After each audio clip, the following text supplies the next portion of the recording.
फेरि आज हामी यहाँ हाम्रो पाण्डे सरसँग भेट भएको छौँ। सर तपाईँलाई नमस्कार। हजुर नमस्कार, हजुर नमस्कार। कहाँबाट आइपुग्नु भयो? यसो घुम्दै आएको सन्चै हुनुहुन्छ नि? हजुर हजुर सन्चै छ। आज फेरि तपाईँ काम गर्दै रहेछ, तपाईँलाई डिस्टर्ब त भएको छैन? होइन होइन डिस्टर्ब भएको छैन सर। ल ठिक छ। जे होस् तपाईँहरू आइदिनु भयो, खुसीको कुरा। तपाईँको दिनचर्या कसरी बितिरहेछ? दिनचर्या त यस्तै हो, हामी त यो काम गर्ने, बस्ने, काम गर्ने, भात खाने, काम गर्ने, यही त हो नि।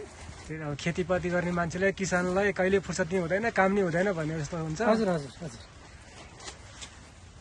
फुर्सद पनि छैन, काम त किन नहुनु, काम त भइरहेको छ। तपाईँ यो अलिकति औषधि नपुग्यो कि किरो लाग्यो जस्तो भयो क्या? यो अलिकति अब के भन्नु, यहाँ दिनभर टिप्यो भने कामदारको जेला पुग्दैन, के को औषधि किन्नु चल्या छ। अब यस्तै के गर्नु भने त यो हैरान छ, कति महँगो औषधि हाल्नुपर्छ। अब एक दिनभर टिप्यो भने जेला पुग्दैन। हुन त तपाईँको यो बोर्ड पनि पुरानो बुढो भएर गइसक्यो। कुन महिनादेखि टिप्नु थाल्नुभयो तपाईँले? हजुर वैशाखबाट टिपेको। हेर्नुहोस् यो 15 टिपिसक्यो। हेर्नुहोस् यहाँबाट गर्दै जानु न। हेर्नुहोस् 1 2 3 4 5 6 7 8 9 10 11 12 13 14 15। हेर्नुहोस् यो हेर्नुहोस् ल, 16औं पुगिसक्यो। जुप्पा। एउटा जुप्पामा तपाईँको 10 दाना 8 दाना लाग्छ। अनि 16वटा आठ हेर्नुहोस् त, 1 किलोमा 20वटा त हुन्छ नि। फल्छ हजुर, यो त राम्रो चिज रहेछ, यो माल राम्रो रहेछ हजुर। भनेपछि तपाईँले नेपाल सरकारबाट केही सेवा सुविधा लिनु भएको छ त? 1 किलो युरिया पाएन हजुर, नेपाल सरकारबाट 1 किलो युरिया पनि पाएन। यो अब नेपाल सरकार त के भन्नु, हाम्रो भएको चिज त मूल्याङ्कन गरिदिँदैन, के दिन्थ्यो हामीलाई, सपना मात्रै हो त्यो त।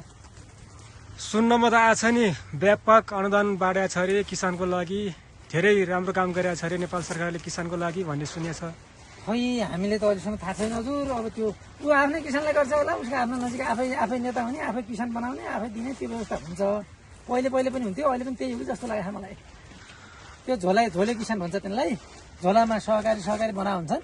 भनेपछि तपाईँले जस्तो वास्तविक किसानलाई केही छैन? नै हामीले 70 रुपियाँ किलो युरिया किन्नुपर्छ हजुर। यो रुपियाँ अब दिएको हो त, कहाँ 10 रुपियाँ किलो पाउँछ भन्छ, 1000मा उरी भन्छन्। यहाँ हामीले तपाईँको किलोको 70 तिर्नुपर्छ युरियालाई। डिएपी त सपना हो, देखेकै छैन।